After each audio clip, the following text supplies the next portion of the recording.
Buenos días, bienvenidos a todas y a todos. Estamos en un bucle más. Voy a presentar al doctor Néstor Aleani, que es nuestro invitado el día de hoy. Néstor Aleani es doctor en psicoanálisis por la Universidad Complutense de Madrid. Es docente en la Universidad Autónoma de Entre Ríos y es titular docente de la Cátedra de Psicopatología. Bienvenido, querido Néstor Aleani. ¿Cómo estás? Hola Zaira, hola Alan, bueno, y a todos los que estén viendo este video. A ver, a ver, ¿cómo es este bucle? Hola, Genial. Néstor, bienvenido. Hola, Alan, buenos días. Pues bueno, estamos muy contentos de que estés compartiendo este espacio hoy. Y bueno, hay un tema que Néstor viene a compartirnos, este, y se trata de las condiciones para el inicio hoy en la práctica del psicoanálisis, ¿sí? Me parece que es un tema que en ningún momento se debería de dejar de pensar.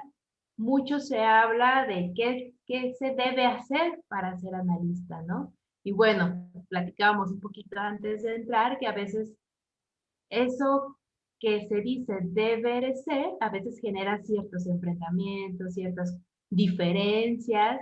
Y bueno, Néstor está trabajando este tema, estas condiciones, y pues bueno, hoy nos viene a compartir lo que está pensando con respecto a eso, ¿sí? Que no solo son condiciones para jóvenes o para quienes se inician, sino que también está pensando unas condiciones importantes para el analista que digamos ya está formado o ya lleva tiempo practicando el psicoanálisis. Entonces, pues bueno, te escuchamos, Néstor, platica, ¿no? De qué se tratan estas condiciones que propone. Eh, Gracias Zaira. Además, vos marcás algo importante, ¿no? Que el analista está bajo un deber, ¿no? Un deber de la práctica, cómo debería ejercer esa práctica. Y Freud habla que hay tres deberes, ¿no? Deberes imposibles. Uno dice, uno es gobernar, otro es educar, y otro deber es psicoanalizar. Y lo plantea como deberes imposibles. Y siempre esa imposibilidad, pero que nos convoca, es el inicio, ¿sabes? Tiene que ser, ¿viste? Acumula un montón de próceres, ¿no? Freud, Lacan, ¿no? Un montón de próceres que vinieron antes. Y muchas veces encontrarse con un paciente genera un abismo que es muy difícil de compartir. Y muchas veces las imposibilidades hay que charlarlas con alguien. Charlarlas, no solamente de su propio análisis, sino con compañeros, con alguien que yo pueda tomar como un tipo que tiene más experiencia, un maestro que pueda supervisar o contarle mis casos. Muchas veces, bueno, yo también en mi consultorio nos juntamos como 3 o 4 colegas y tomamos un café o nos vamos a comer y charlamos de nuestros pacientes. Es decir, compartir la charla de muchas veces de las imposibilidades con las cuales nos encontramos.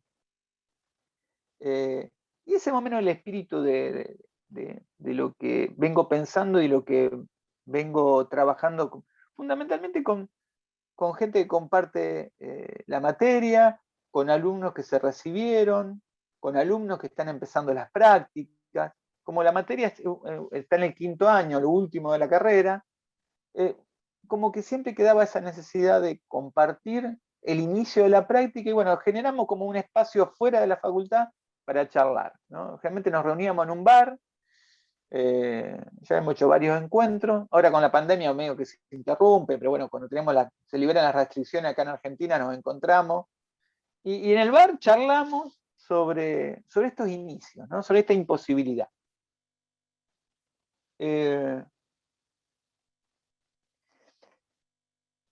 Hicimos como una serie de puntos, así, más o menos de estas condiciones de la práctica. Yo le comentaba antes de empezar que un poco me inspiró un librito de Contardo Caligaris, que lamentablemente hace un mes más o menos murió, un psicoanalista italiano que se formó en Francia y vivió mucho tiempo en Brasil, que tiene una linda serie, una serie de HBO que no sé si la vieron, pero si alguien quiere verla, se llama Psi, una serie que él escribió y cuenta la vida de un analista en San Pablo, que me parece muy, muy, muy interesante lo que cuenta ahí.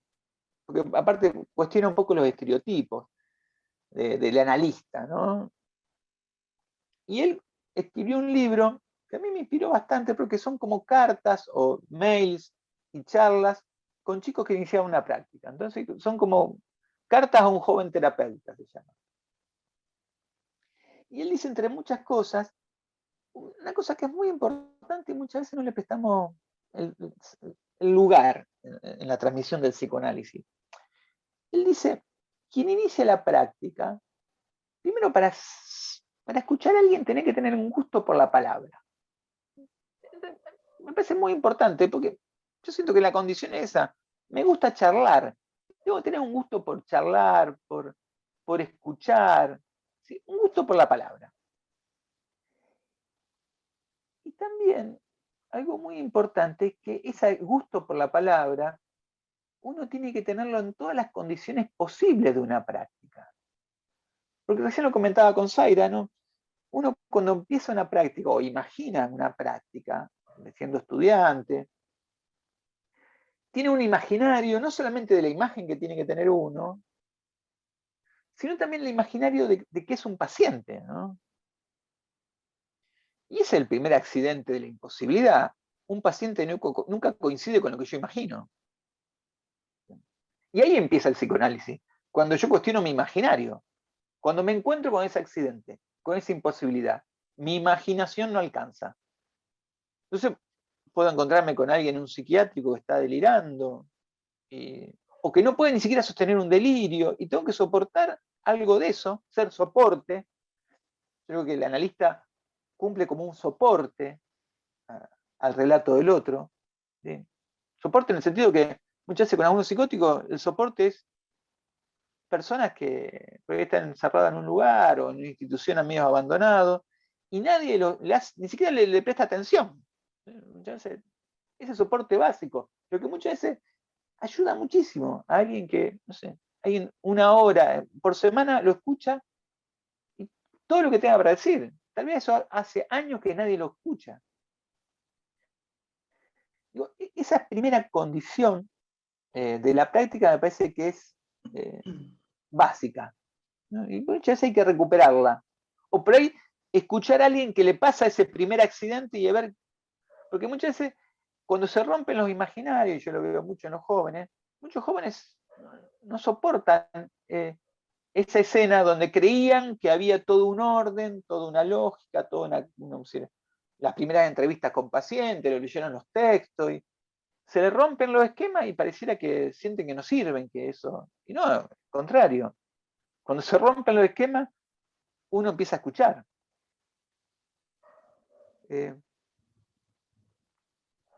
Después, bueno, yo lo que también con Alan hablábamos un poco de que no solamente hay como una grieta en el sentido de la distancia entre los jóvenes y la práctica hoy, en el sentido de que hoy vivimos una época de muchos imaginarios y empezar la práctica, ¿viste? Hay que cuestionar su imaginario y hoy es muy difícil cuestionar el imaginario porque hay mucho vacío detrás de los imaginarios, de la imagen, ¿no?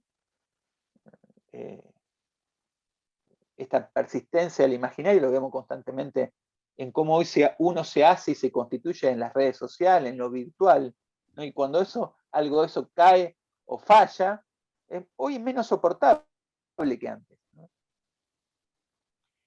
Y también pensaba y pienso mucho que hay un gran cambio en la distancia también en quienes los formamos a los nuevos practicantes, que hay muchas condiciones hoy de la práctica que están en crisis. Es decir, que no son las mismas de antes, ¿no?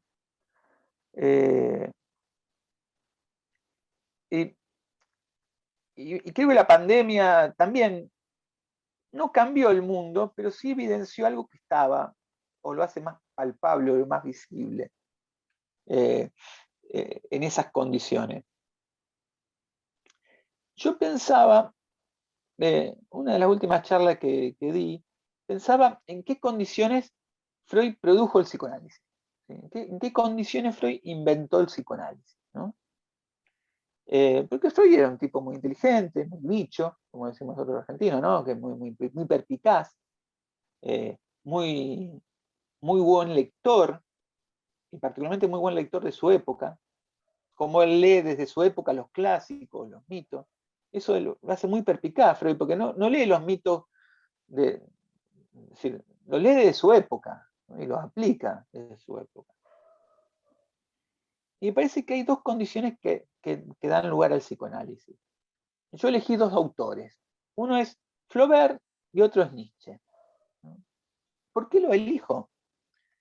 Porque me parece que son, primero, dos escritores, y dos escritores determinantes en el siglo XIX para que Freud, en ese caldo, ubique esta práctica de la cual somos herederos.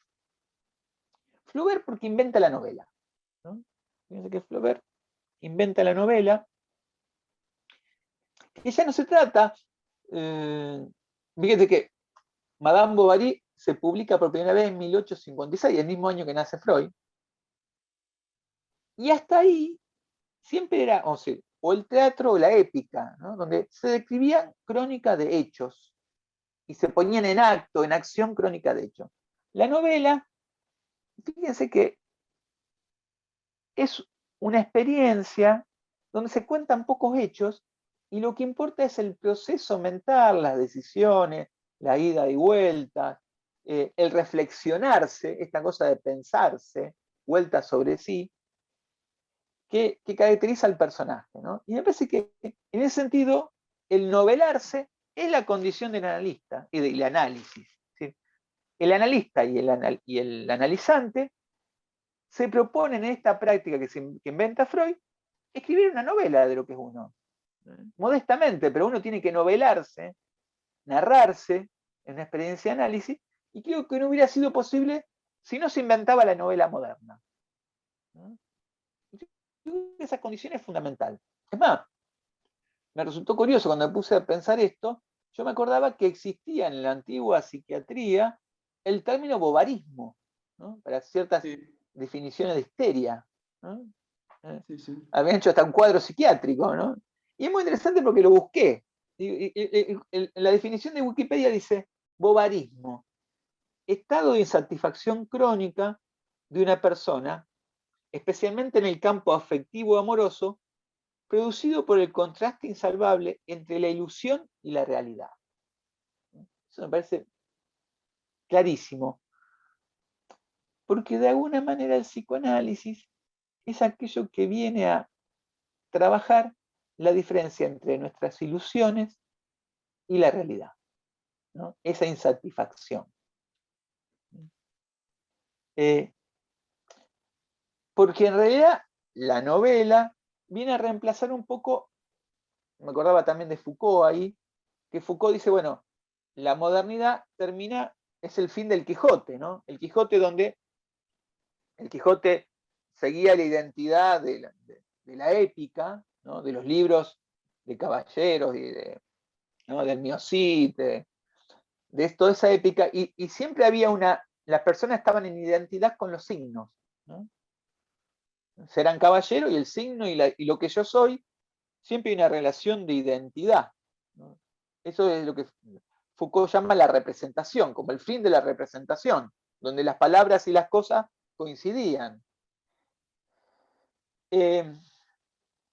Por eso me parece que el psicoanálisis es eso, donde se origina ahí, donde surge una relación ya no directa, ya no de identidad, perdemos las identidades entre las palabras y las cosas. El tema es que ahora, dale. Esto está genial, estimado Néstor. Bueno, a mí me hiciste pensar, bueno, este pivote que sitúas está genial porque uno puede ubicar ahí los años antecesores de la psiquiatría, ¿no? Esto que concordaba muy bien con la palabra y la cosa, ¿no? Es decir,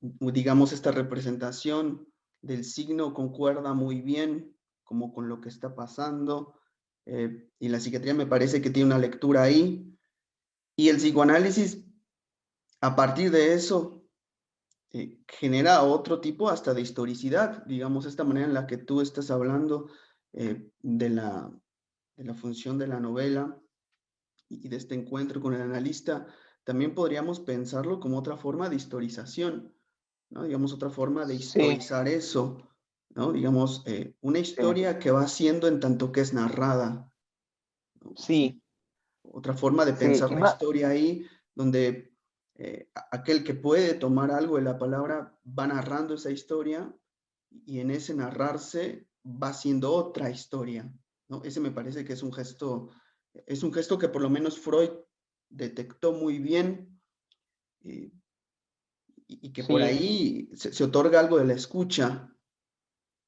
¿no? está bueno lo que vos decís, porque vos fíjate, hasta el siglo XIX, la historia es un suceso de crónicas o de hechos. Y el siglo XIX, la historia es como que explota por el lado de la historiografía por el tema de las biografías y las autobiografías. Es más, Freud hasta se propone una autobiografía, ¿no? Es decir, ya no es contar un suceso, sino alguien que se novela en ese lugar histórico, ¿no? La biografía de Napoleón, es decir, surgen, es más, grandes escritores que generan hasta narraciones como biográficas de alguien para contar un hecho histórico. ¿Sí? Y eso es la condición del psicoanálisis. ¿Sí? Alguien que se novela. Yo creo que eso también entra en crisis pensándolo, podríamos decir, 150 años después, o de 120 años después del inicio del método psicoanalítico. Pero también ubicaba esta problemática hoy. Porque yo lo veo mucho en los pacientes. Los pacientes que yo empecé a atender hace 30 años, 25 años, eh, tenían más disposición a narrarse, a preguntarse, ¿no? A cuestionarse. Esto que Lacan decía, bueno, que algo de su mensaje le vuelva invertido, ¿no? Esto de, siempre cuando hago este gesto, ¿no? Del de que algo del tercer tiempo de la pulsión, ¿no? Vuelva sobre sí. Y que esto es cada vez más dificultoso. Yo veo que en el consultorio, en la práctica, en lo que escucho, eh, hay poca predisposición o algo se ha disuelto en ese punto del narrarse. Y lo que veo es más, la demanda a constituir una imagen de sí, ¿no? Una imagen muy especular, muy como hablábamos de la imagen social que tengo eh, en las redes o lo que se demanda de tener una imagen, y esperar una sanción del semejante, ¿no? Dígame, doctor, ¿qué tengo que hacer para sostener esto? Dígame, doctor, ¿cómo tengo que hacer para hacer esto? ¿Sí? Casi que el analista no está acompañando en ese sentido la narración, muchas veces como demanda, sino como alguien que debe sancionar una imagen y, y saturar ahí cualquier pregunta, ¿no? Saturar ahí, ¿viste? Con restablecer la imagen cualquier castración. Y que muchas veces uno duda si alguien podría narrarse en esa demanda, ¿no? Yo muchas veces, porque uno diría, bueno, uno diría a cualquiera que empiece la práctica, bueno, hay que cuestionar las imágenes, hay que cuestionar el imaginario. Sí, pero muchas veces veo que mucha gente no puede soportar algo que no sea su imaginario, ¿eh? Y ahí entra un poco en ese límite de que el ciclo del psicoanálisis ahí, yo el otro día también leía a un filósofo que me gusta mucho, Woo Chung Han ahora, y él dice, bueno, un poco ubica esto de que hay un fin de las narraciones, un fin de la ilustración. Creo que Freud es un hijo de la ilustración, y ahí él dice, bueno, hay como un fin de la ilustración, y ya no importan las narraciones, dice él, si no lo plantea a nivel macrosocial, importa como la transparencia de la información, ¿no? Y ahí ubica toda esta cuestión más moderna de la big data, pero como bueno, él tiene toda esta teoría de la sociedad de la transparencia. Pero lo veo fundamentalmente en la práctica que tenemos cotidiana, es decir, esta idea de que hay una gran dificultad para narrarse personalmente, para narrarse socialmente, ¿entendés? En sus conflictos, en las narraciones más comunitarias, ¿no? De cómo se arma un club, cómo se arma una institución, cómo armamos un grupo, cómo armamos un grupo de colegas y nos juntamos a charlar. O sea, hasta eso veo una dificultad muchas veces. Juntarse a charlar, armar una narración común, ¿no? Supervisar casos, o charlar sobre los casos, que era muy común. Ahora también veo esa dificultad, ¿no? Como un cierre o una crisis del ciclo que abre Freud y el siglo XIX. Como ves, a ver, por si voy entendiendo, captando la idea, ¿ves como una dificultad el hecho de que los colegas se junten a charlar? Es decir, porque no se pueden hablar, bueno, no se pueden hablar a sí mismos como lo hacía Freud, que digamos es el único que se autoanalizó. O sea, estás como diagnosticando el hecho de narrarse, del hecho de juntarse, charlar, como una dificultad para narrarse a sí mismo. A ver, Colegas como a pacientes. primero, no existe el autoanálisis. Freud ahí, es decir, es el primero, entonces, Sí. creo que Freud, bueno, lo han escrito mucha gente, ¿no? Hace un análisis con las cartas con Fliss y después Freud hace un análisis en la reunión de los miércoles, donde él tiene que argumentar lo que hace. Y algo de eso se escucha en lo que le devuelven sus compañeros, sus amigos. En la reunión de los miércoles eran sus amigos. Eran médicos también, que estaban interesados por la misma cosa, pero también eran amigos. Esta cosa de que armaba una narración, además, esa narración muchas veces tiene que ver con su escrito. Lacan también. Lacan en el seminario, armado en el seminario, él decía, yo me estoy analizando. Tenía que dar cuenta de lo que hacía y lo que el otro le escuchaba, que seguramente no queda en los seminarios porque es lo que no se pone, pero él lo hacía oralmente y escuchaba lo que le devolvían. Es más, muchas cosas de los seminarios ves que hay cosas que habían hablado en la presentación de los enfermos, o de tal caso, que era otro día de la semana, no me acuerdo bien, los seminarios me parece que eran el miércoles y presentaban los enfermos el lunes o martes, no me acuerdo, pero él como que venía pensando cosas de lo que era la narración que habían hecho hace 2 o 3 días. Y eso me parece muy importante. Es decir, y que una experiencia de análisis también no es una narración de uno solo, ¿sí? Sino que yo se lo cuento a alguien, ese me devuelve puntuaciones, asociaciones, corta, pega, algo que dije hace un mes, el sueño de hace un año, la relación que tuve hace 15 días con la que estoy empezando ahora, se corta, pega, arma, rearma y me lo devuelve. Entonces yo tengo que, a ver, ¿cómo hago esto? ¿Cómo aplico esto? ¿Cómo lo argumento? Es decir, ese movimiento de narración es muy importante, porque es la condición del psicoanálisis. ¿Sí? La experiencia contarnos, porque si no, es casi como que, si no veo, como hablábamos hoy, muchas cosas que vemos hoy, no solamente de los pacientes, sino también de los analistas, es dar una imagen, ¿no? Dar una imagen, es más, también recién le planteaba a usted, bueno, ¿cómo hace esta charla? Yo creo que me pregunten, que charlemos.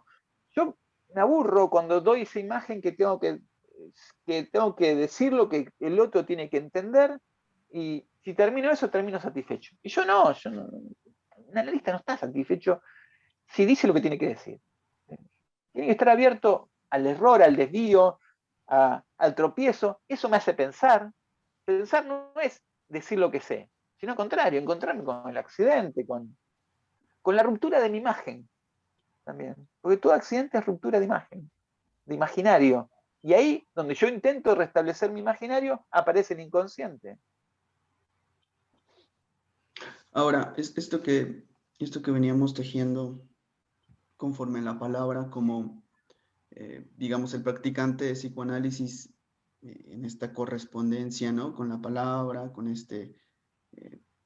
por así decirlo, también aprender a escuchar, ¿no? Uno podría situar más o menos eso.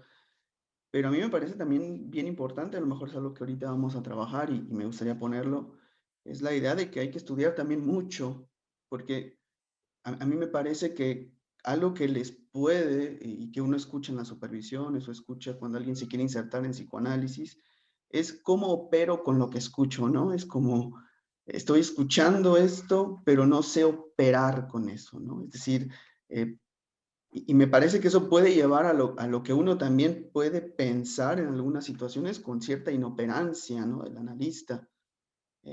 Me parece que esta escucha debe también transformarse en un agente activo donde uno pueda seguir pensando con otros, seguir estudiando con otros, em, seguir pensando esto que también está escuchando, porque uno, por ejemplo, mínimo en la tradición de una formación en México en psicoanálisis, uno escucha mucho a los colegas que escuchan y escuchan y escuchan y siguen escuchando, pero no hacen nada, ¿viste? O sea, no hacen otra cosa. Y en la supervisión uno dice, bueno, sí, pero tú qué le dijiste ahí, ¿no? Digamos que no hay ninguna formalización del acto analítico, por lo menos situado como Lacan lo pensaba, ¿no? Como un decir. Sí, Ahora parecería sí. que hay como esto de que escucho y escucho. Yo le decía en una supervisión, bueno, pero ¿y tú cuándo vas a decir algo ahí? ¿No? O sea, escuchas y escuchas y Bien, escuchas. sí.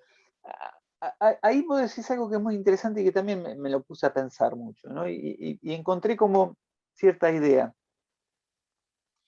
que es, por ejemplo, un concepto que a mí me parece que da para mucha labilidad, y justo lo tocaba vos, que es la atención flotante. Como si fuera la atención flotante, fuera un lugar de escuchar, nada más, ¿no? Alguien que escucha, como decía Freud, el lugar del analista como un chamán, ¿no? Uno no sabe si un tipo que sabe de todo o un perfecto boludo, como dicen en Argentina, ¿no? Si no sabe nada, pero no habla, entonces, ¿viste? Como que queda ahí ese lugar analista, y cada vez soy más, tiene que ver con una curiosidad persistente, ¿no? La atención flotante es ser curioso, sin prejuicios, pero ser curioso, es decir, preguntar. Alguien que es incómodo, que es molesto, que pregunta, ¿y usted qué hizo cuando hizo esto? ¿Qué? ¿A dónde fue? ¿Por qué? ¿Viste como alguien que es curioso y persistente en esa curiosidad? ¿No? Ese es el lugar del analista. ¿Sí? No el que está escuchando y, ¿viste?, dando una imagen como de sabiendo para que el otro siga hablando, ¿no? Como si uno hablara a imágenes, ¿eh? Como si fuera una esfinge, ¿no? Esa figura de la esfinge, pero una esfinge que nunca habla, ¿no? Y el analista tiene que ser persistente en su curiosidad. Nacio dice algo que me gusta mucho, que es, el analista en su curiosidad tiene que constituir un paciente. Que una persona muchas veces viene muy seria, ya con poco pelo como yo, y que viene a hablar de sus problemas, no sé, con su pareja o con su actualidad laboral. Dice, mi curiosidad persistente tiene que armar un paciente. Ese paciente muchas veces no es ese tipo que tiene poco pelo y habla de su mujer, sino es un niño que cuenta muchas veces cómo vivió con sufrimiento la separación, no sé, de su madre, o un niño que empieza a ser adolescente y no sabía cómo resolver sus primeras relaciones con una mujer. Es decir, la curiosidad hace que constituir ese paciente que está habitado por ese niño, por ese adolescente, porque es la curiosidad lo que lo lleva a ese lugar. No es que va a contar desde ese lugar, sino el analista, con esa atención, pero que es persistente, que es en el sentido socrática, ¿no? que acompaña a dar a luz eso que está detrás, que es un niño, un adolescente, lo que fuimos. Y eso también hay que remarcarlo muchas veces. Que el analista está ahí para una posición, una atención activa, activa, imaginativa, pero no que yo tengo que ponerle mi imaginario, sino imaginativa en el sentido de desplegar todos los relatos posibles o todas las escenas posibles de lo que el paciente trae, ¿no? ¿Se entiende? Muchas veces yo pienso que el analista es casi como alguien que lee un texto, como dice Freud. Freud decía, bueno, tomemos el sueño como un texto. Yo creo que el analista muchas veces es alguien que interpreta el texto como si fuera una obra de teatro, ¿no? Dice, bueno, a ver, este personaje, ¿dónde está? Este personaje, ¿qué gesto tiene? ¿Por qué tiene esta motivación? ¿Usted cuando hizo esto? ¿Por qué hizo esto? ¿Y qué lo motivaba? ¿Qué historia anterior determinada que usted tuviera acá y termina haciendo eso que hizo? ¿Sí? Casi como que él ensaya un guión, una obra, y tiene que hasta interpretar o preguntar las motivaciones que ni siquiera están en el texto, pero harían que el personaje esté ahí diciendo eso, ¿no? Casi como esa curiosidad que exige a que alguien vaya más allá de un acto que relata, ¿no? Y vuelvo a eso de novelarse, ¿no? ¿Por qué terminaste diciendo esto? ¿Por qué terminó ese niño llorando por eso? ¿No? Ahí es algo que uno debe trabajar constantemente y debe recordarle que la función del analista, al que inicia y al que hace tiempo que lo está haciendo, es ser curioso, no dar ninguna imagen, desprenderse de su imagen, al contrario, eh, desprenderse de todo eso que tiene que demostrar, para que menos uno preste atención a eso, más va a poder ser tomado por el relato, por el guión, por eso que debe desplegar. Ahora, entiendo que ese guión, ese relato, no tendría que estar plagado de sexualidad, ¿no? Que es otra noción que a los jóvenes que se insertan les incomoda mucho, ¿no? Porque pueden formarse, o bueno, pueden estar leyendo a Freud, ¿no? Algunos hasta postfreudianos, klinianos, y hay un tema con la sexualidad como eh, en este casi gen pansexualista, ¿no? Donde parece que Sí. escuchan algo del sexo y parece que los jóvenes analistas o digamos alguien que se empieza a insertar, parece que sienten que tendrían que hacer algo ahí, ¿no? A mí me pasa que Sí, cuando en los módulos de formación o con personas que se están insertando, la sexualidad o el escuchar algo de lo sexual, eh, que convoca, fíjate que convoca cierta herencia meramente freudiana, ¿no? Y ahí me parece que se atoran un montón, porque es como, sí, pero es que eso me lo contó y te sacan cosas muy genéricas, por ejemplo, los 3 ensayos de la teoría sexual, ¿no? Es que, por ejemplo, Freud decía esto y esto y esto, ¿no? Y es como decir, bueno, sí, pero me parece que hay que desmontar eso que también el paciente trae como muy bien articulado, como un montaje, ¿no? También esta noción del síntoma como algo que está muy bien montado, que está muy bien, casi como en una posición de escena, ¿no? Algo que está muy bien montado, muy escenificado, que está, que se muestra al analista también como esta escena, ¿no? Como fíjese lo que tengo, fíjese lo que me pasa, fíjese que todas las mujeres me engañan, sí. ¿no? Fíjese que,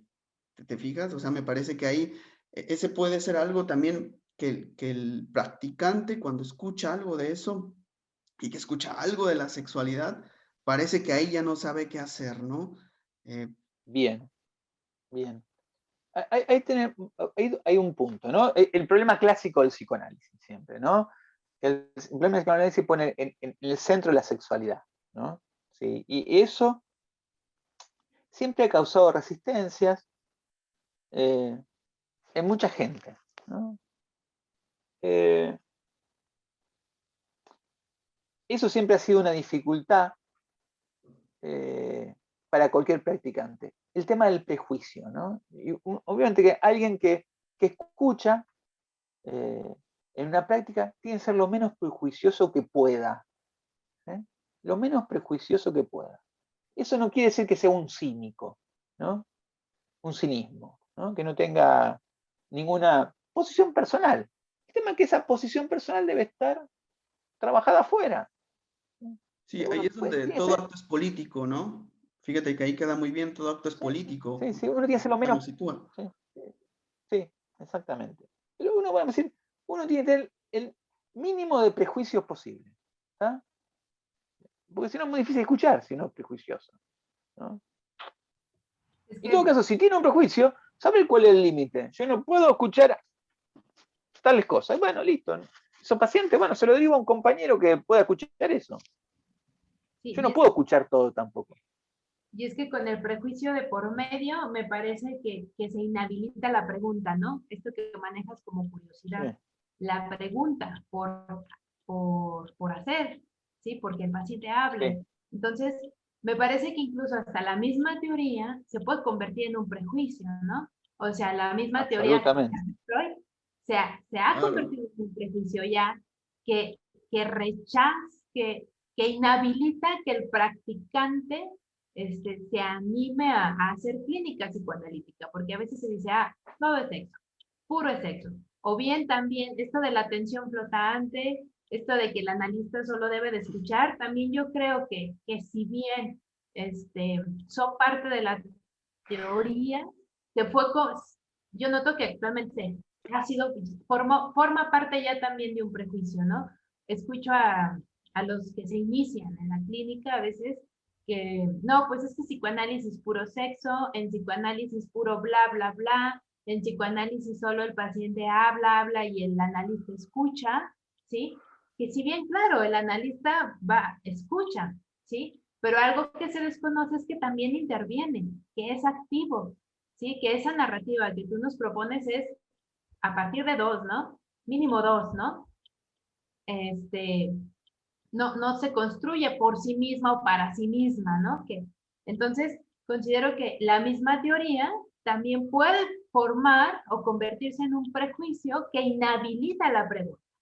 Imponerle al paciente o interpretarle en todo momento es sexo, porque Freud lo dijo, ¿no? Esto tiene que ver con tu Edipo, porque Freud lo dijo, y Sí. así se lo ponen al paciente. Es que tú amas a tu madre porque Freud lo dijo. Entonces, a mí me parece que ahí ya hay un prejuicio y se inhabilita la curiosidad que tú nos vienes manejando, o la pregunta, ¿sí? Sí, Se inhabilita la posibilidad de introducirla en el paciente. ¿Sí? Y es ahí cuando se introduce esa pregunta, pues es cuando puedo ver esa narrativa, esa novela, esa ficción, esa escritura, ¿sí? Sí. Sí. Eh, a ver, hoy decía, un analista para escuchar no tiene que ser prejuicioso, ¿no? Eh, pero tampoco tiene que ser cínico, porque en todo caso uno habilita a que el otro ponga sus prejuicios o sus límites para que eso sea trabajado. ¿Sí? Lo que se pone ahí, y uno pone, además, me pagan como analista para que yo no ponga mis prejuicios. En todo caso, ¿viste? Mis prejuicios serán cuando soy padre, cuando soy amigo, cuando, no sé, tendrán que ver con mi vida sexual. Eso está puesto a otro lado. Me pagan para que, en todo caso, el otro ponga sus, sus condiciones, ¿no? Pero esas condiciones que se ponen se tienen que discutir. No es que uno escucha para que el otro diga y no tenga consecuencias. No, no. A ver, lo que vos pones acá tiene que ser discutido. Y creo que esa es la condición de la práctica. Pero también hay, por ejemplo, cuando hablábamos recién, y vos, Aire y Alan planteaban el tema de la sexualidad, hay algo que me pasa y lo estoy discutiendo mucho con la gente que hablo. Freud, y en la época de Freud, y había mucha resistencia a hablar de la sexualidad, vemos, bueno, todas estas cosas de la moral victoriana. Eh, pero hoy ha cambiado mucho la visión de la sexualidad y la narración de la sexualidad. Y también hay que reubicar un poco eso. Por ejemplo, yo escucho jóvenes, en mi práctica, pacientes, donde cuentan prácticas sexuales de una manera que sería, vamos a decir, impensada para mi edad. Yo tengo 50 años. Pensada para mí hace 30, 20 años, esas prácticas sexuales de esa manera serían como que narran habitualmente muchas de mis fantasías que teníamos con mis amigos, ¿no? Sentido donde la sexualidad aparece hoy totalmente explícita en muchos casos, ¿no?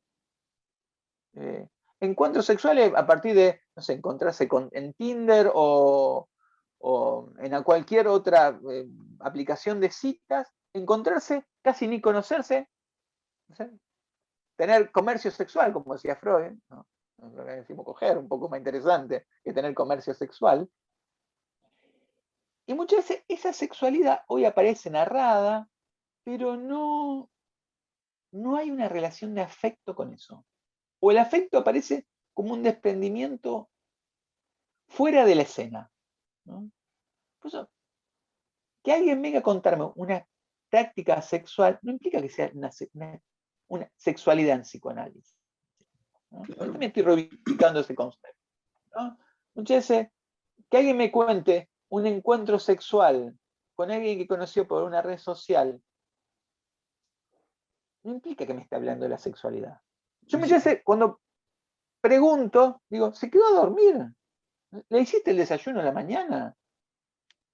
¿O lo abrazaste? Para mí me parece que muchas veces la pregunta sexual mía va por ahí, ¿no? ¿O qué le Si hubo un dijiste? afecto. ¿O qué le dijiste? ¿O te ¿Qué le seguí dijiste para escribiendo? coger, no? ¿Eh? ¿O te seguí escribiendo?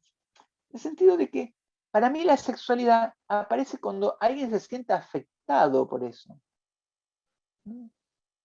Por el encuentro con el otro, cuando me siento afectado. Y muchas veces uno encuentra pornografía sexual o de relatos sexuales de práctica, pero que no implican necesariamente un encuentro en la sexualidad como lo planteamos desde el psicoanálisis, ¿no? Porque no está afectada. Es más, muchas veces, muchos encuentros, yo lo veo como un problema, muchos encuentros sexuales son bajo condiciones de alguna droga, el alcohol, ni siquiera saben el nombre muchas veces, ¿no? Como si eso fuera sexualidad, ¿no? Y es como un reverso de lo que entendíamos o por ahí encontramos en los textos clásicos del psicoanálisis, ¿no? Y también hay que leer un poco esto, y como también una crisis de una época, porque el psicoanálisis se constituyó bajo las condiciones de la represión sexual, después básicamente un gran impulso del psicoanálisis fue también con el cambio de la sexualidad en la década del 50 y del 60, después del fin de la Segunda Guerra Mundial, ¿no? Pero hoy hay como también una reversión de la sexualidad humana, donde parece cada vez menos ligada al afecto, ¿no? Sí. Parece más ligada muchas veces al relato, a lo pornográfico, ¿no? Como una efectividad, como eh, un acto de efectividad y de relación muy narcisista de lo que yo quiero gozar y lo que yo quiero realizar. Pero esto no es una sexualidad tampoco en el psicoanálisis, o lo que nos interesa la sexualidad, que es donde el sujeto se siente afectado por eso. Sin También por embargo, eso fíjate, lo planteo. sin embargo, fíjate cómo en los jóvenes analistas eso tendría que motivarse por esto que Zaira también ubicaba, ¿no? Por este Sí. rompimiento de la teoría. Porque ¿qué pasaría si se sigue formando jóvenes o siguiéramos pensando? Porque hay colegas que lo soportan todavía, ¿no? Que el falo es el pene, por ejemplo, ¿no? Sí. Imagínate un colega que sigue escuchando la homosexualidad como una perversión, sería una locura, una cosa, eh, ya es impensable eso. Y me parece que eso puede ser un obstáculo epistemológico ubicado en ese momento, ¿no? Fíjate que claro, por supuesto, tú ahora lo dices así, pero imagínate digamos, un practicante que se inicia en eso, ¿cómo poderle transmitir al joven practicante de psicoanálisis que eso tiene una concepción de agujero, ¿no? Digamos, habría que agujerear eso de nuevo, habría que seguir pensando y repensando eso, ah, habría que pensarse con la producción o la noción del síntoma actual, con esto que tú estás hablando, ¿no? Es decir, fíjate cómo la sexualidad ahora, Sí. o esto del decir de lo sexual, toca otras vertientes, esto que también ubicábamos en la charla, ¿no? Como no vernos, ¿no? Esto de no verse y no tocarse, que motiva otras cosas. Me parece que es interesante todo eso y cómo transmitirlo, digamos, a los que se están formando actualmente, ¿no? Sí, sí. Eh, Cambia el escenario, me parece, en muchos aspectos, por lo menos en mi formación. Eh, el escenario es, de algún sentido, sigue siendo tan, o aún muchas veces más, en la psicología, eh, un relato más moral, ¿no? Hoy vivimos una época de una, vamos a decir, siempre hubo una moralidad, pero hoy hay como se ha, vamos a decir, fragmentado un poco también, o se ha acentuado más la división de las posiciones, hoy vemos ciertos fundamentalismos en distintos aspectos, también hay como una acentuación de los discursos morales, ¿no? Aún también en el campo de la ciencia, hay discursos muy ligados a lo religioso hoy, más que en mi época, que era una época religiosa, pero el religioso tenía matices más homogéneos. Hoy aparece, no sé, nuevas lecturas psicológicas ligadas a las iglesias pastoriles, es decir, hay todo un relato donde cada vez hay posiciones más fundamentalistas, muchas veces más moralistas, y por otro lado aparece una sexualidad más ligada a la eficiencia, a la pornografía, a que uno tenga que cumplir ciertas fantasías ahí, y que tiene que ver con la práctica de todos los jóvenes hoy también. Entonces se divide como que la ciencia es un discurso muy moral muchas veces, y por otro lado, mis prácticas sexuales en mi vida cotidiana son mucho más explícitas que en una época. Y entonces el analista queda ahí, cuando iniciaba una práctica entre el discurso moral y lo que pasa en la vida cotidiana, queda como un abismo donde sí, bueno, a ver, ¿qué sería hoy la sexualidad? ¿Eh? ¿Qué sería interpretar esa sexualidad que se centra en el psicoanálisis? Sí, moralizar, ¿eh? Decir quién es enfermo, quién no, o escuchar todos esos actos sexuales como algo determinante en la vida del otro. Y muchas veces, pareciera muchas veces que no lo es, porque en realidad lo más determinante es que se siente solo, que después que tuvo un raíz de fin de semana con varios encuentros sexuales, se entristece y la angustia es tomar un café solo el lunes a la mañana, y por ahí, para mí la sexualidad está ahí, en su soledad del sábado, del lunes a la mañana. Y eso hay que saber escucharlo también, o por lo menos poder darle un lugar a eso, y no fascinarse con las escenas sexuales explícitas que muchas veces uno escucha. Y eso es todo un debate, me parece que es un debate que tenemos que darnos, por eso muchas veces me parece que es más importante, obviamente que es importante formarse, pero en todo caso también verlo y contrastarlo con las experiencias que tenemos hoy cada uno. Y que muchas veces mi experiencia no es la experiencia de alguien que tiene 27, 30, 25 años que inicia una práctica, porque son distintas.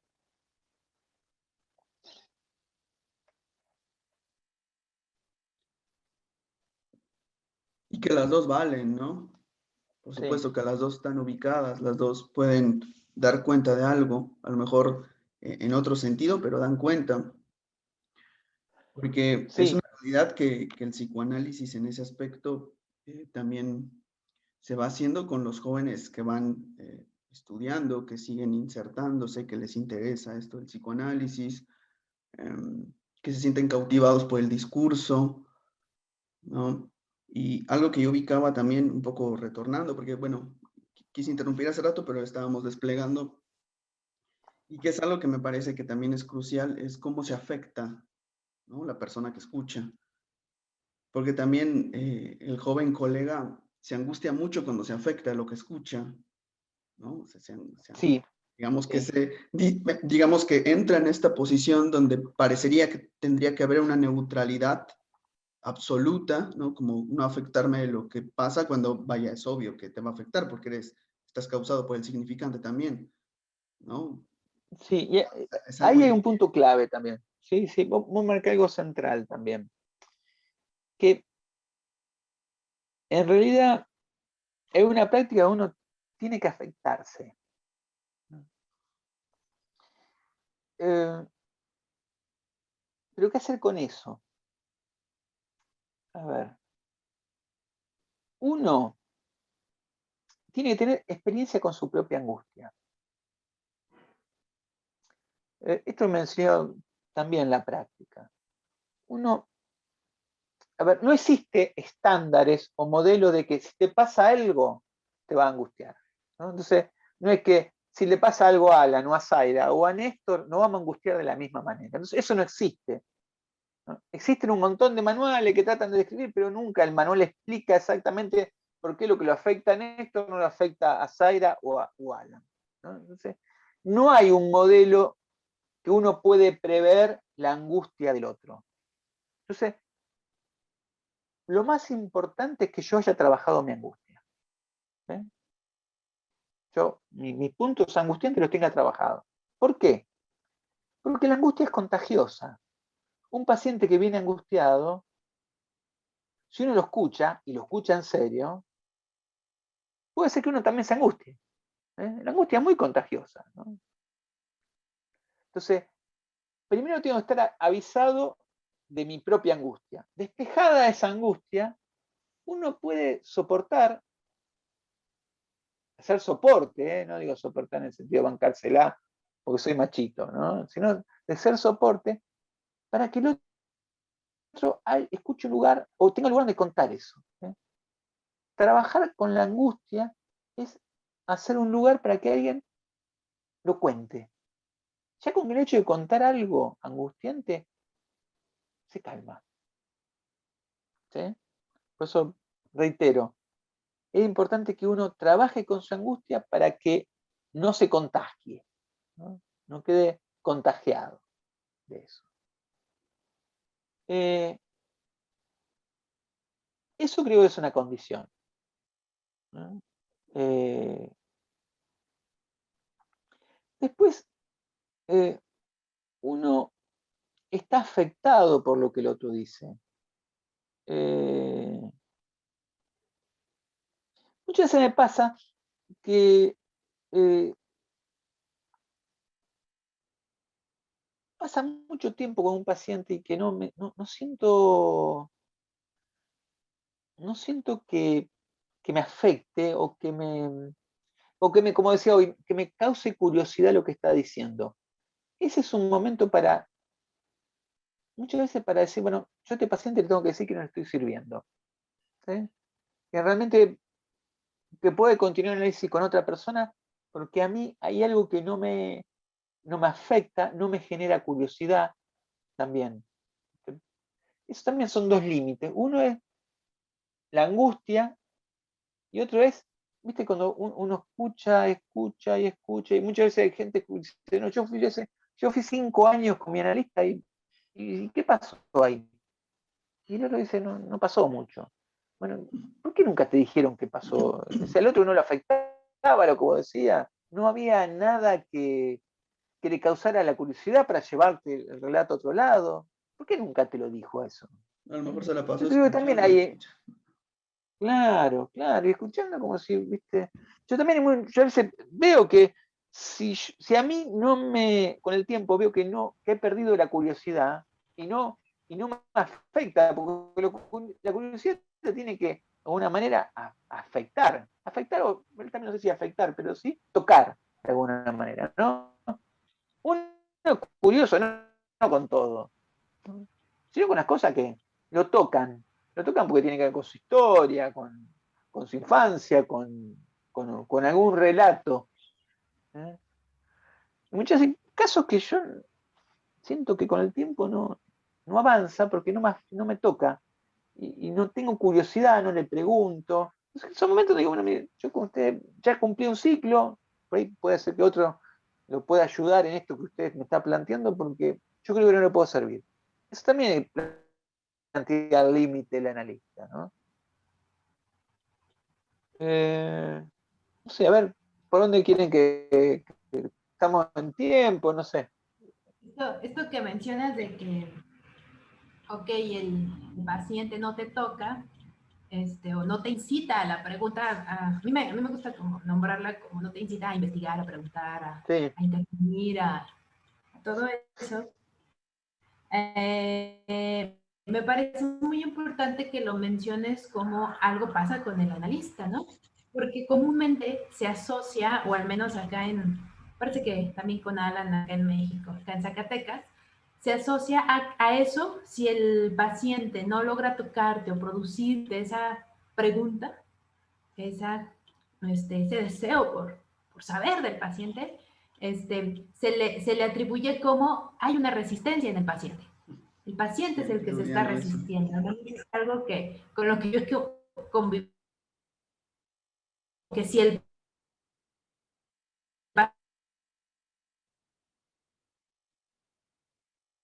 entonces, a mí el analista tiene que llegar eso. Hay preguntarse por qué no está esa curiosidad o esa pregunta por saber de su paciente, por investigar. Entonces, me parece también una condición muy importante, ¿no? Que es al analista, al que, digamos, le corresponde mover, activar ese material que el paciente trae, ¿no? Generar esos huecos, esos agujeros, esos espacios para que el paciente hable, para que se vaya por otro lado.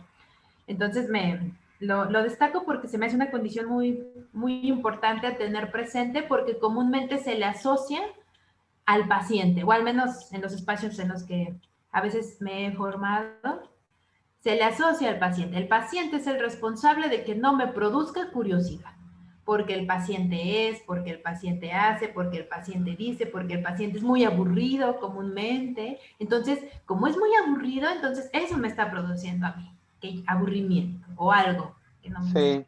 Entonces, eso a veces se pone como es resistencia. Y pues no, más bien en este punto sería una resistencia del analista, por algo, ¿no?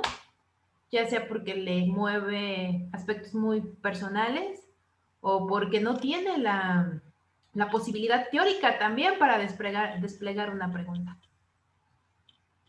Sí, totalmente, coincido plenamente con vos. Es decir, que las resistencias son del analista. Eso decía Lacan, ¿no? Se ubicaba, él reformula esa idea freudiana, ¿no? Que las resistencias son del analista cuando sanciona muchas veces esto, que si el otro no despliega algo y el analista ahí no pregunta, es como que está sancionando esa resistencia que no nos lleva a ningún campo de lo reprimido, ¿no? Yo creo que ahí plenamente el analista es responsable de que algo no se despliegue. Y muchas veces cuando él no puede operar ahí, no puede producir nada, y se viene hablando durante meses de lo mismo, él tiene que decir, muchas veces yo no puedo ayudar. Veo que no, que yo, ahí remarco el yo el que estoy escuchando, no lo puedo acompañar para desplegar esto. Y un límite del analista. Yo muchas veces no encuentro ese límite. Y yo transmito a un paciente y digo, mira, llegamos hasta acá. Y muchas veces he recibido pacientes que un analista me lo derivó porque, bueno, y él dice, mira, a tal paciente lo pude escuchar hasta acá, ¿no? Me ha pasado muchas veces respecto también de nuestra sexualidad, ¿no? Muchos pacientes, me ha pasado que yo como hombre puedo escuchar ciertas cosas y hasta cierto límite, o el paciente puede contar algo porque soy hombre hasta cierto límite, y yo puedo decir, hasta acá llegué, no puedo escuchar, porque no hay nada más que pueda desplegar que vos se lo puedas decir a un hombre. Hoy, teniendo una paciente, una analista mujer, puedas contar algo más desde ese lugar, o al revés, muchas pacientes que me dicen, yo hice análisis con mujeres, ¿no? Y conté estas cosas. Yo siento que hay cosas que se tendría que contar a un hombre, ¿no? Porque Bueno, pero muchas veces eso, uno es eso, es un significante, y claro. pasa que, bueno, otro día una paciente me decía, yo hice muchos años de análisis con mujeres, y ella me dice, estoy contando cosas ahora, o lo que cuento tiene otra resonancia, porque vos sos hombre. Y digo, bueno, tal vez no era culpa del analista, pero es mujer, y yo soy hombre, no podemos no corrernos de Claro, ese lugar. capaz que ahí se puede velar ese engaño, ¿no? Porque ese es un engaño bien montado eso, ¿no? De que solamente a una mujer le puedo Sí, contar algo, a un hombre le puedo contar algo.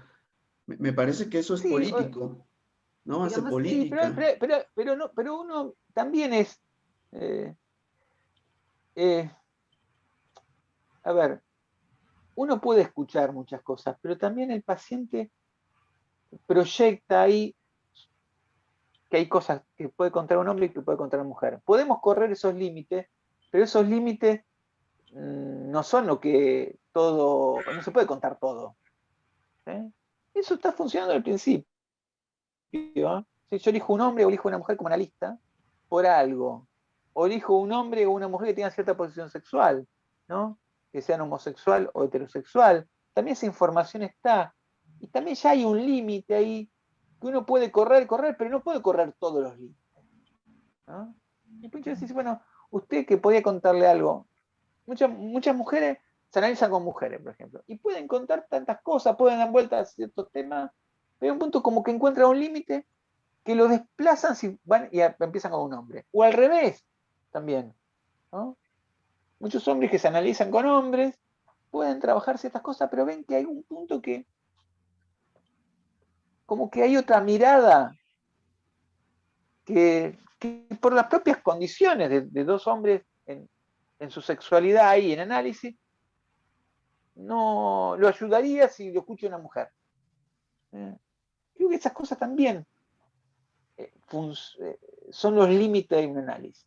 Pero digamos que ahí es algo que, digamos, es por el significante del paciente, ¿no? Lo que significa un hombre, Sí, lo que significa una claro. mujer. Es diferente a que el analista diga, tú te analizarías mejor con una mujer o con un hombre. Eso ya es diferente, ¿no? Porque ahí el material te lo está dando el paciente. Y la elección es a partir del paciente, ¿no? Que Sí, claro, ese significante hombre o ese significante mujer puede ser que esté siendo un obstáculo para que diga algo a su analista hombre o a su analista mujer, pero me parece muy importante como destacar que es el material del paciente el que lo va a decir, no el analista el que va a decir, tú eres exactamente, un hombre o tú con una mujer. Porque ahí hay una diferencia exactamente. muy importante, ¿no? Sí, exactamente. No es algo que yo puedo diagnosticar, Uh-huh. ¿sí? Pero el material del paciente o de la paciente muchas veces llega a un límite. También esos son detalles. Llega a un límite de trabajo. Trabajamos esto y bueno, llegamos hasta acá y no pudimos avanzar. Meses que no podemos avanzar en esto. Bueno, si vos querés seguir avanzando, tal vez yo no te pueda servir, porque hace meses que estamos detenidos en eso que pudimos trabajar, pero hay un límite. La esta tiene un límite. ¿Sí? Y muchas veces tienen que reconocer ese límite. ¿Sí? Mira, volvemos sobre ciertas cosas y y no salimos de ahí. Y yo veo que tal vez con otra persona podrías avanzar un poco más en esto. Pero eso también no es diagnosticable, es charlable con el paciente. ¿No? sí, quizá Eh, proponerle que pueda haber un otro, simplemente, ¿no? Puede haber otro que escuche esto, ¿no? Ya digamos, sí, eh, desvirtuando la condición. Y como dice Zaira, esto es muy preciso, que esta, esta lógica capaz que te la venga mostrando el paciente, ¿no? Digamos que él diga, sabes que yo no puedo más, no sé, no quiero contarte esto o cualquier cosa, ¿no? Me parece que eso es crucial porque si el analista propusiera, eh, me parece que se puede contornear con un problema de lo que el psicoanálisis nunca debe de desvirtuar, que es la condición política. Hay una política en el psicoanálisis, política de la verdad, política de la noción del sujeto, ¿no? Porque si no seríamos meramente una ciencia de pura moralina, o seríamos una ciencia ubicada en que la gente funcione muy bien, en que sea tal o cual cosa, que sea exitoso, ¿no? Digamos, eh, hay otra a ver, producción, por así decirlo. lo, lo- lo que quiero ver, quiero cerrar un poco esta idea en el sentido este. A ver, si tomo esa idea de que uno es soporte o recibe el relato de un paciente, ¿no? Un texto, un guión, ¿no?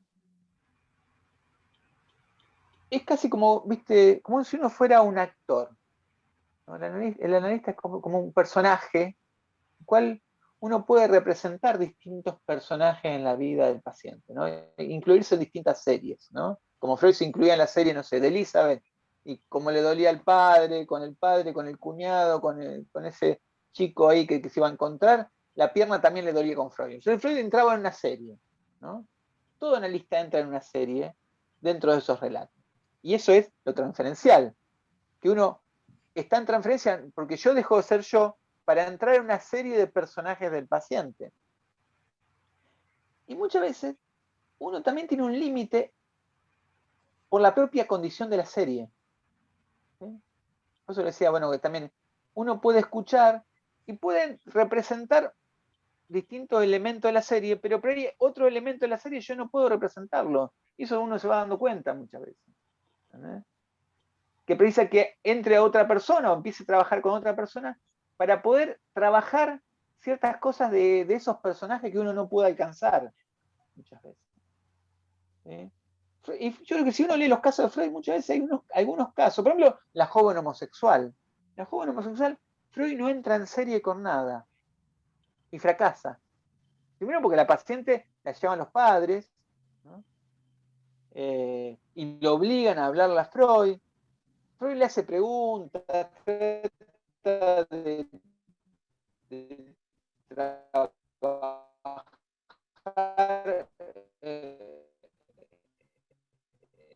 un poco por qué viene y por qué. El paciente lo termina reconociendo. Freud ahí no entra en serie. No puede, como podría entrar así con el nombre de las ratas, o entran Dora y constantemente está en disputa con ese lugar donde la pone Dora y él le pregunta qué tiene que ver esto con su padre, con su posición, con el señor K, con la señora K. Es decir, entrar en una serie dentro de los personajes de la historia del paciente, uno trabaja ahí y produce. Pero muchas veces cuando no entra en ese lugar, o insiste y llegó hasta cierto límite, uno tiene que decir, mira, no lo puedo ayudar con esto. Creo que estoy pensando en una joven homosexual, a veces es clarísimo que Freud ahí no puede ayudarla. Sí, no hay acto Por el analítico modo ahí. también de la demanda. ¿Cómo? Sí, a uno podría pensar que no hay ningún acto analítico ahí, ¿no?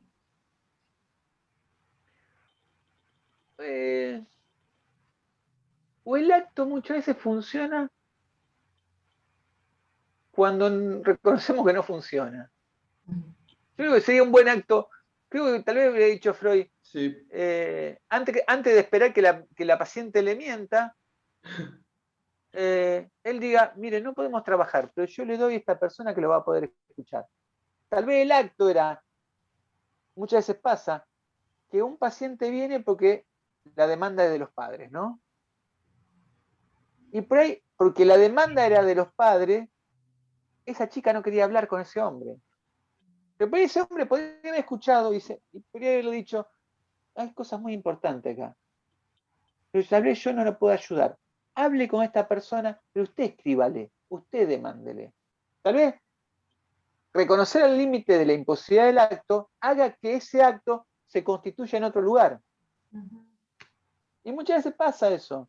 Muchas veces tenemos demanda de paciente que uno... Pasa mucho cuando yo escucho, por ejemplo, hay circunstancias muy claves de una relación o de una pareja, y no sé, el marido me dice que está en análisis conmigo, y dice, mire, está pasando esto, y quiero que usted hable con mi mujer. Entonces yo le digo, bueno, si la circunstancia es compleja, bueno, pregúntale a ella. Y ella dice, y precisamente el marido viene y dice, mira, si ella quiere hablar con vos. Bueno, le digo, que venga, se entreviste conmigo, pero dale una condición, yo no la voy a tomar como paciente. Bueno, realmente esa persona viene, la escucho, le devuelvo algo de lo que a ella le pasa, y le digo, y ahí le digo, si es importante que lo siga trabajando o no. Y ese acto de decirle, mira, yo no voy a trabajar con vos, después de lo que me contaste, pero eso lo podrías trabajar con otro, hace que eso se constituya como un acto. ¿Eh? Muchas veces la posibilidad de establecer un límite, yo no te voy a continuar como mi paciente porque tengo de paciente a tu marido, hace que haya un acto en otro lugar. ¿Se entiende lo que estoy planteando? claro, sí, sí. Muchas veces reconocer los límites de un analista permite que haya un acto en otro lugar. Podríamos considerar como parte de estas condiciones que propones es el reconocimiento del límite de un analista, ¿no? Exactamente. Sí, sí. Como para formarte y seguirte formando, ¿no? Sí, sí. Mencionaste hace ratito que había dos condiciones en crisis. Uno era el novelarse, no poder Sí. novelarse. ¿Y cuál es la otra? La otra. Bueno, se mencionaron otros, El otro autor, sí, no, digo que no lo hablé, que era Nietzsche. Que en realidad Friedrich Nietzsche, que en el sentido, hay cierta condición que genera el psicoanálisis también, que es contemporáneo a Freud, y que Freud roba muchas cosas de Nietzsche y ni lo cita, que es el fin de la garantía del otro, ¿no? Dios ha muerto. Y que, de alguna manera, esa castración del lugar del saber hizo que la gente se preguntara, ¿cuál es el garante? ¿No? Y ahí también aparece la ciencia, ¿no? La ciencia, si Dios ha muerto, lo que aparece es la fe en la ciencia, ¿no? Yo me acuerdo, lo tengo anotado acá, que cómo inicia Malestar en la cultura Freud, que dice, quien posee ciencia y arte tiene religión. Quien no posee estas dos, pues que tenga religión. Muy interesante eso, porque Freud tiene una fe en la ciencia, la época tiene una fe en la ciencia, que tiene que ver con el fin de la garantía de los dioses, ¿no? La moral de la religión. Y el psicoanálisis viene ahí, en este punto de la castración del otro, y ya no hay una verdad, sino uno tiene que construir un saber cercano a cierta verdad, pero no hay la verdad, fuera de lo que construimos nosotros. Y eso está garantizado también por la comunidad. A mí me parece muy fuerte lo que dice Freud en la cita de Goethe, porque yo lo entendía mal. Yo pensé que Freud oponía arte y ciencia a religión. Y en realidad dice no. En la cita de Goethe él dice, quien posee ciencia y arte también tiene religión. Y para mí eso es una clave hoy que está en crisis, porque se ha perdido espíritu, fe en la ciencia, espíritu de comunidad. Fíjense que hoy la pandemia hay mucha información, mucho discurso científico, pero que no hace que la gente tenga fe en eso. Es decir, hay un montón de protocolos y lo que más hay es discurso antivacuna, antibarbijo. Hay un montón de información, pero la gente no hace una comunidad, algo común, algo solidario, en base a eso que la ciencia dice, ¿sí? Antes la gente tenía fe en la ciencia, con un montón de crisis de por medio. Pero hoy hay como un punto donde también eso que funcionaba o fue las condiciones del surgimiento del psicoanálisis dentro del campo de las ciencias modernas, hoy veo que hay como un discurso de cuestionamiento, de ya no hay comunidad, algo que haga lazo de solidaridad a partir de un discurso científico, y lo que aparecen, cosas que parecía muerto en la época de Freud, ¿no? Con Freud dice, bueno, el porvenir de una ilusión, un texto también contemporáneo de Malestar en la cultura, donde dice, bueno, el fin de una ilusión, hoy aparecen nuevamente los fundamentalismos, donde se cuestiona el discurso científico, aparece todo un reverso de la verdad, aparece el reverso de la verdad como una verdad endiosada, ¿no? Que parece que vuelven los dioses, ¿no? Y un discurso donde aparecen ciertos fundamentalismos que lo vemos en todos los campos de lo político hoy, ¿no? Posiciones particularmente de extrema derecha, donde aparece la verdad y una verdad incastrable, ¿no? Que en todo caso, viste, eso me parece muy complejo, porque si el discurso científico siempre tiene que estar desde el lado de, bueno, la castración. Sentido, bueno, ¿qué es lo mejor que podemos hacer para confrontarnos con esta pregunta? Pero ahora vemos que hay como un discurso nuevamente fundamentalista donde hay una verdad más allá de la realidad. La realidad, ¿viste? Por eso vivimos una época bastante paranoica, me parece. Mucho más paranoica que otras épocas. Bueno, esta era un poco la otra condición que había pensado.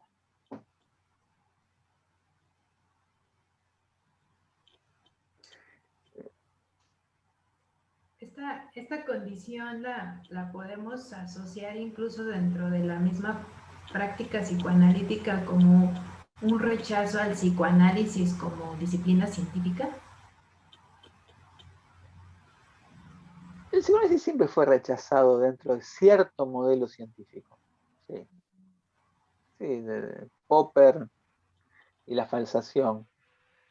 Yo creo que es la condición del psicoanálisis siempre estar fuera de cierto modelo de discurso científico, ¿sí? Que es el discurso de la objetividad. De la ciencia El, positivista, habría que decirse, sí, ¿no? sí, sí, Si sí. ciencia positivista o no somos positivistas. ¿No? No, sí, eso es verdad. Siempre, Positivista. para ese discurso científico sí estamos siempre fuera. Pero me parece que el psicoanálisis ha entrado bastante dentro del campo de la práctica, porque ha tenido muchos efectos. Y muchas veces, hoy nadie se escandaliza porque va al psicoanalista. Y la gente sabe diferenciar, por lo menos en Argentina o en otros lugares que yo he conocido, que eso es útil, que no es lo mismo que un discurso científico como la psicología o la psiquiatría. Y cierta, digo, el psicoanálisis atraviesa hoy socialmente, y muchos hablan del psicoanálisis, y eso es un logro. Es un discurso que está adentro. Y la gente tiene fe con el psicoanálisis, espera algo del psicoanálisis.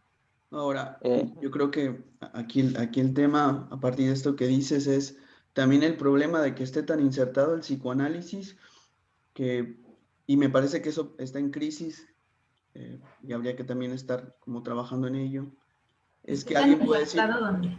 es que alguien puede decir, voy al psicoanalista y Mm. voy y confieso algo, pero voy como si fuera con el sacerdote, ¿no? Ese sería un Sí. problema grandísimo, ¿Por ¿no? O qué? sea, porque, digamos, no estaría soportada una cuestión de la práctica lógica de la ciencia, ¿no? Digamos, de restituir la No. verdad del psicoanálisis, ¿no? Yo Porque creo si que, no, no, pero a ver, yo pienso que muchas veces, si alguien espera que yo lo ayude, como esperaba que lo ayude un cura, me parece bien.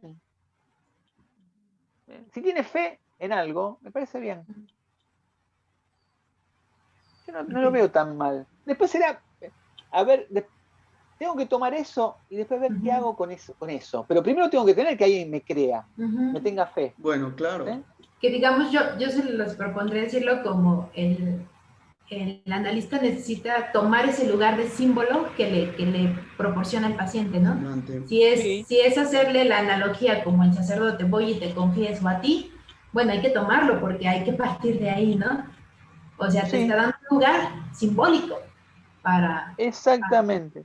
Sí, sí, es más, Freud dice, bueno, nuestro lugar es heredado de la confesión y de la confesión médica. Es decir, Freud cuando trabaja, él toma que el paciente viene con el mismo espíritu con el cual iba al cura o iba al médico. Y bueno, no tenemos que negar eso. Esa fe en que alguien me va a ayudar. ¿Sí? Después veremos qué hacemos con esa fe. Pero eso es una condición. Lo que yo veo es que hoy no hay fe. Hay, vamos a decir, muchas capas sociales y capas ilustradas muchas veces, o informadas más que ilustradas. Informadas, ¿viste?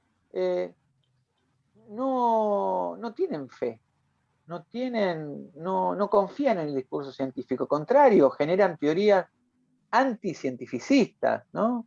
Por intereses políticos que tienen que ver con otro orden, o por puro racismo, puro rechazo, ¿no? Yo lo veo particularmente en Argentina, en Europa también, donde ves campañas de desinformación o de cuestionar cualquier discurso científico porque en realidad puede limitar mis goces, ¿no? Yo quiero ser libre. Lo que vemos en Estados Unidos también, con todos los movimientos generados a partir de Trump, ¿no? Que Trump cataliza. Es decir, discurso donde se cuestiona todo. Eh, Ahí veo que lo científico o esa fe con la cual Freud trabajaba su técnica, que le daba del cura o del médico, hoy también plantea un cambio para la práctica. ¿Cómo hacer una práctica donde alguien viene con un discurso totalmente fundamentalista, muchas veces, ¿no? O lo que circula constantemente y nos impregna de los medios, las redes sociales, que está totalmente segmentado eso, ¿no? Pues digo, son cosas para pensar, que todavía veo el problema, pero no tengo muchas ideas, pero sí veo el problema claramente en algún punto. Bueno, ya para ir cerrando, bueno, digamos que tenemos como 4 puntos, ¿no? El soporte del relato del otro, o este gusto por la palabra que propones que necesita tener el analista, estas 2 condiciones en crisis que mencionaste, la de novelarse y la crisis del discurso científico. La otra condición es la de trabajar la propia angustia. Y bueno, ¿hay alguna otra condición que hayas como diagnosticado, aparte de estas 4, que necesite tener un analista para formarse? Muchas más. Muchas más, Ahora da pero para bueno, 4. sí, da para mucho más, pero Sí. sí. Por ahora Pero tiene bueno, pero reservo para una charla presencial o para algún seminario o algo, o un encuentro, un debate más amplio. Sí. Genial. Pero bueno, ya tenemos esas 4 para empezar. Tenemos 4 patas. Sí, muy bien, podemos hacer Sí. una mesa. Listo, ya está. Una mesa para discutir, por lo menos. Así es. Genial. Pues bueno, pues muchas gracias, Néstor, por compartirnos estas condiciones que vienes pensando, que me parece que siempre es importante estarlas pensando en toda época, ¿no? En todo momento, cuando a lo mejor uno está iniciando, cuando ya llevas algún tiempecito, cuando ya llevas los 20, 30 años, me parece que son condiciones que no deberían de dejar de pensarse. ¿Por qué? Porque, bueno, notaba que tú como diagnosticas la época, o sea, los cambios de época. Entonces, si hay cambios en la ciencia, si hay cambios en las teorías, en la época, en los hechos sociales, pues bueno, creo que también tendría que haber cambios en la formación de los analistas, ¿no? ¿Por qué? Porque también el pensamiento se va modificando, las teorías se van modificando también, ¿no? Están siendo siempre repensadas.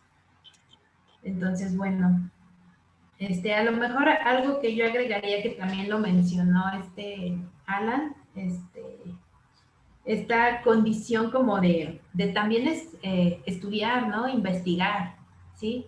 Hay algunos debates que a veces se dicen, ¿no? O para ser analista tienes que analizarte, o para ser analista tienes que investigar, estudiar nada más, ¿no? Teorizar, ¿no? Y pues no, a lo mejor yo creo que ambas, ¿no? Pero ninguna como imposición. Me parece que yo agregaría esta condición de sí, el estudiar, el formarse, el investigar, para poder incitar también a la pregunta, ¿sí? No nada más analizarse, que a veces se menciona mucho, ¿no? Analízate para que seas analista, para que te formes como analista, ¿no? Sino también considerar la condición de estudiar, investigar, debatir propuestas, para incitar la pregunta, para que el practicante pueda construir tal vez preguntas pertinentes para el analizante, no que le tenga que hacer una pregunta bien teórica, ¿no? Pero digamos, la teoría sí le puede ayudar a posicionarse en qué lugar va a estar ubicado. En el lugar tal vez a donde dice, he llegado a mi límite ya por el material del paciente, pero digamos que eso se lo permite también la producción teórica, ¿no? ¿Ustedes qué opinan? Ya para ir cerrando. Sí, absolutamente. Sí, en realidad que la curiosidad se alimenta, ¿no? Si alguien no lee, tampoco tiene curiosidad. ¿Sí? Claro. Uno más lee, más nota que me faltan muchas más cosas, ¿no? Y que eso también, creo que la curiosidad se alimenta. Sí, absolutamente, comparto tu idea. Fabuloso. Bueno, gracias, estimado Bueno. y querido Néstor, por esta charla, interlocución, conversatorio, no sé cómo llamarle, otro bucle más. Sí. Bueno. Te agradecemos mucho que hayas estado acá con nosotros. ¿Dónde te puede encontrar la gente, estimado Néstor? ¿Alguna forma, si alguien quiere contactarte por este conversatorio, algo que les haya llamado la atención, cómo pueden acercarse a ti? Que hagan comentarios ahí, contestaré, no sé, si no, mi mail es nestoraliani@hotmail.com. No sé, por ahí si querés pueden poner un link ahí. Hay clases, que doy clase en la facultad, ahí en YouTube, tengo un canal que no está a nombre mío, pero si no se llama Psicopatología Psicoanalítica, que pueden poner el link después cuando está este video, si alguien quiere ver alguna cosa, otro material, pero bueno, seguramente en algún momento nos encontraremos también ahí en México. Esperemos Claro, que cuando pase todo esto ya nos vamos a encontrar. claro que sí. Cuando se tranquilice la pandemia. Sí, sí, yo tengo muchas ganas. Ya he ido varias veces y siempre me encanta. Así que voy, me divierto, me encuentro con mis amigos que tengo allá, así que y la paso bárbaro. Pero bueno, un placer haber hablado con ustedes. Un gusto. Genial, Gracias, Néstor. Nos veremos, hasta nos veremos pronto. pronto. Hasta luego. Chao.